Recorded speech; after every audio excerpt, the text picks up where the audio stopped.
পবিত্রতা রক্ষা করতে হবে, করতে হবে। রমজানের পবিত্রতা ঘুষ দুর্নীতি বন্ধ করতে হবে, বন্ধ করতে হবে। অশ্লীলতা বেহায়াপনা বন্ধ করতে হবে। দিনের বেলা হোটেল রেস্তোরাঁ বন্ধ করতে হবে।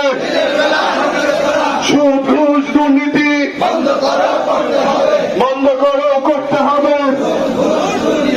রমজানের পবিত্রতা রক্ষা করতে হবে। রমজানের পবিত্রতা আহলান সাহলান রমজান বিশ্বকাপ